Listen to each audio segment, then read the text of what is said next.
Even though the title of the video says that you can use a $200 vinyl cutter, I mean, it is totally true. Up here we have the Cameo 4 12-inch, but for this project in particular, we're gonna use the Cameo 4 Pro. This is a 24-inch vinyl cutter, and the reason, because the vinyl measures 15 inches, and that is the reason why we're gonna use this one today.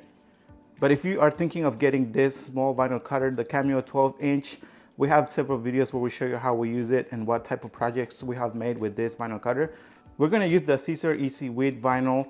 We're not gonna use any cutting mat to cut the vinyl. This is another advantage. Plus, you can also use rolls of vinyl. And we have a tool, which I strongly recommend that you guys consider getting, the tape application rollers. Not only can you use it with your Cameo cutter, but you can also use it to apply your transfer on your medium to large size decals. Remember that you can get any materials through the links in the description of the video, or you can just go to our website, that is www.rdidecals.com. Thank you for your support. We don't really have much material. Hopefully we don't waste any, especially this type of material is very expensive compared to Oracle 651. To make the letters or the design, we're gonna use the Silhouette Studio Basic Edition.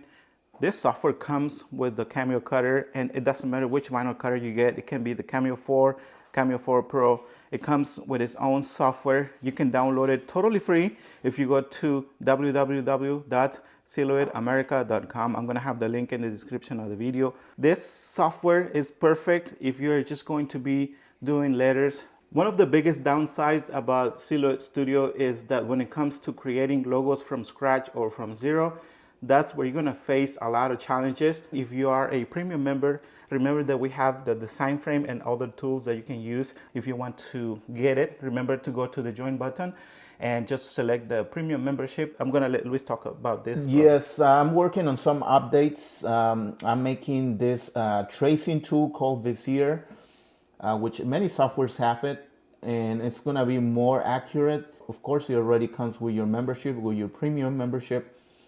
Stay tuned for this episode because this is an actual real project, and we're gonna put the new update to the test, which makes the tracing more accurate. And in case you are wondering how this works, you have to use both softwares. If you are using the design frame, you just create the logo here and then bring it to Silhouette Studio, trace it using the tool that comes with the Silhouette Studio, and that's all you gotta do. From there, you can just send it to your vinyl cutter. This is the design that we gotta work with today. I'm gonna show you the type of font. Just go to the left where you can see the A letter and start typing in.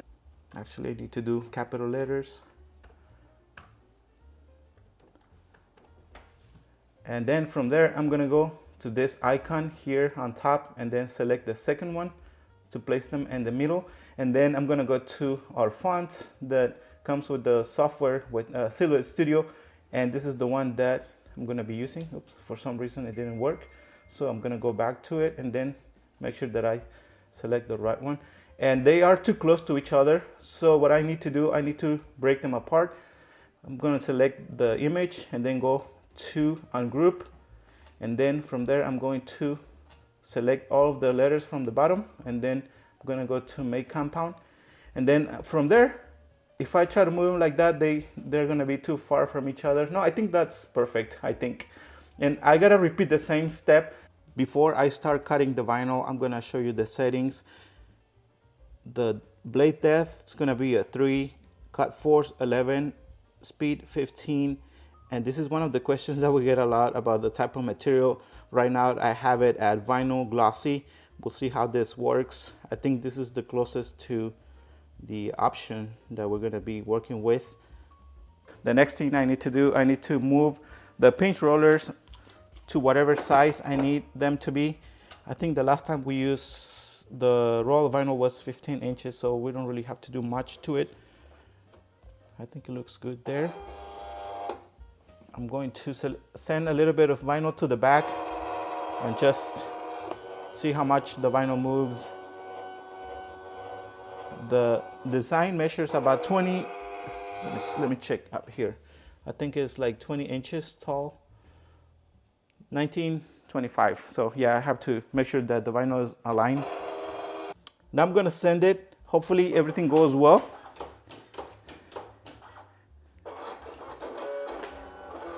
Sometimes when the cut force is too high, the vinyl will move all over the place. Like right now I can see that it is moving a little bit. Hopefully not too bad.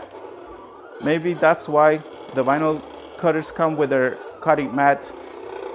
Maybe we should start using those cutting mats so we don't waste any material.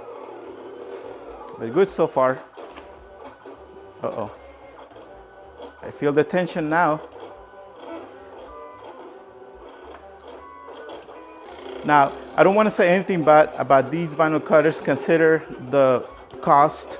But if you have money, if you can invest in a better machine, we strongly recommend that you should look at the Graphtec vinyl cutters. We have been using that vinyl cutter for a long time and it works great. The Cameo cutters do a good job of it too, but honestly, if you can afford getting a Graphtec, oops, see? Lucky for us, it finished cutting like all the letters. The only casualty is the cutting box, the weeding box actually. We're too lazy to use the cutting mat, but I think we're getting to the point where we're gonna have no choice but to use it.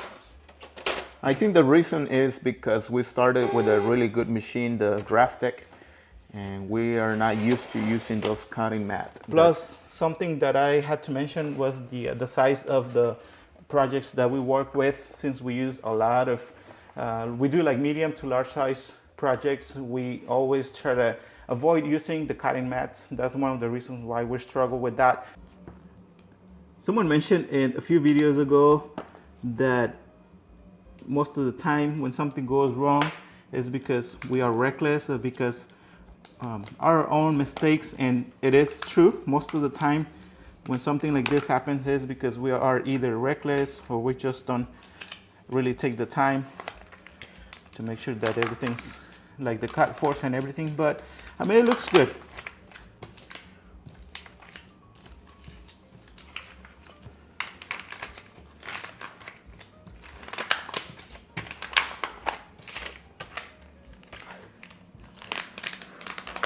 The letters are big, which is a good thing. It's gonna make it stand out. Now I'm gonna see where it didn't finish cutting. I think it's on this side here.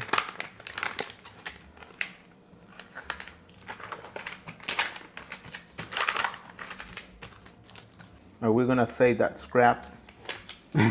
Maybe we could use it for small like names. So we don't get some bad comments. Backlash, is that the word? Backlash? The fury of the internet. Yep. Now we're gonna wait for the heat press to reach the temperature and the settings. Let's check the temperature and all of that. 315, we're gonna give it 15 seconds.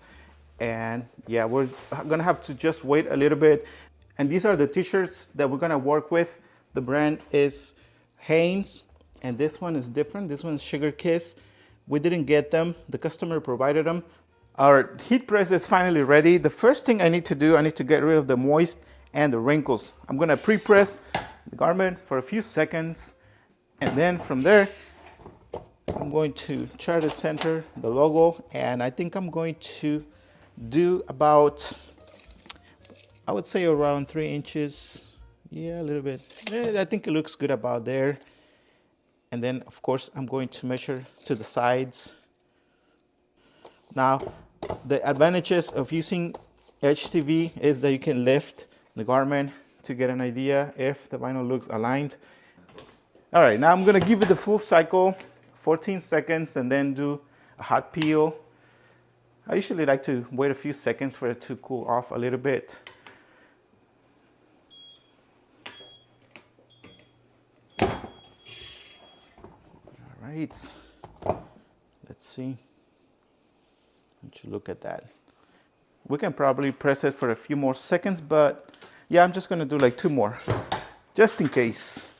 Just gonna try it on. Yep, no, it's too small. That's gonna fit. No, it's too small. It wouldn't fit. Probably Nacho can wear it. Basically, we have to repeat the same steps. Pre-press it and then align the vinyl a little bit. We're good to go. Now I'm gonna give it the full cycle again. That's how you make a quick buck. Yep.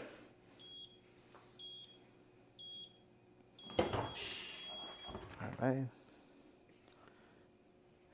Since this is a V-neck, I placed the logo almost right at the bottom of it.